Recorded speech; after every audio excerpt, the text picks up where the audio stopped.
This is my audience. Many of us have heard tales in which one party curses another. Usually, these curses are pretty self-explanatory. However, what happens when one party misunderstands the curse that was given to them? This is the tale of the woman with 366 children.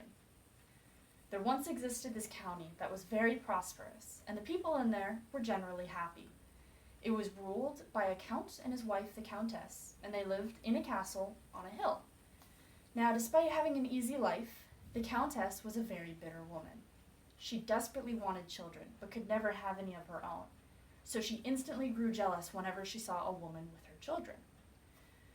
One stormy night, this begging woman came to the castle. On her back, she had her 2 young children. She sought help from the countess and asked for food or shelter. The countess saw the children on the woman's back and immediately chastised the begging woman for having 2 children at once and not being able to feed them. The begging woman explained to her that her husband had died in the war and had left her with her 2 twin children.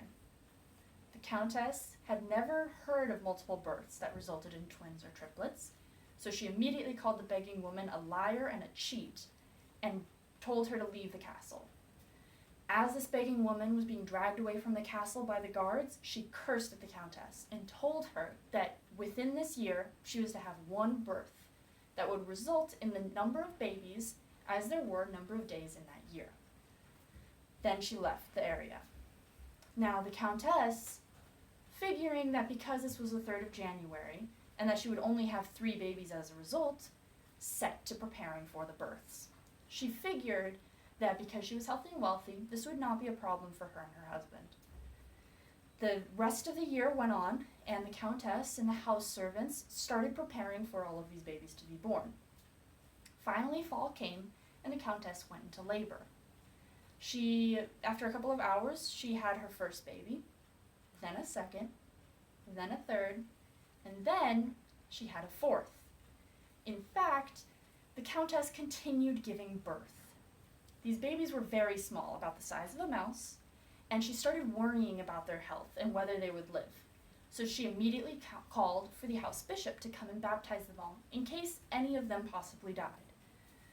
Now the house bishop, he figured he couldn't get inside the house because there were so many people there already and so many preparations, so he asked the countess to bring all her babies to the church. And he started making preparations at the church. The countess, meanwhile, continued having babies. And eventually, the maidservants and the countess realized that they had misunderstood the curse that was given by the begging woman. Instead of having 3 babies, 1 for each day that had passed in that year, from the time that she was cursed by the begging woman, the countess was to give birth to the number of babies as there were in the entire year. And, seeing as this was a leap year, she was to give birth to 366 babies. Finally, the countess gave birth to the last 366th baby, and the house staff realized that they had to take all these babies to the church, and they didn't know how to, so they started stacking all the babies on the fine dining trays in the house, and every single house servant was carrying multiple trays off to the church stacked with these little babies on them. And the house bishop finally saw to baptizing them.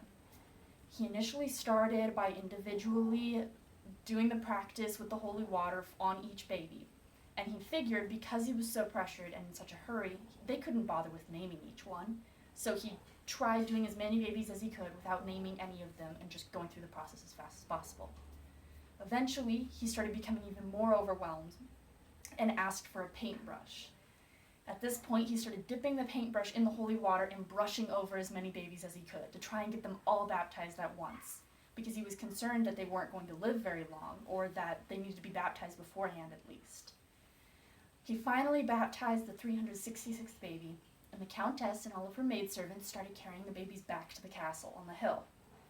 Now, before the sun was to set that day, between the factors of the babies being very small, there not being enough maidservants to feed them all, and the chill of the day, every single baby died. Due to this devastating loss that the Countess had to face, she holed herself up at the castle and didn't leave the castle for the rest of her days. In fact, if you go to this castle now and go into the nursery, you will be able to see that the Countess has left behind 366 cradles, one for each baby that would have grown up there.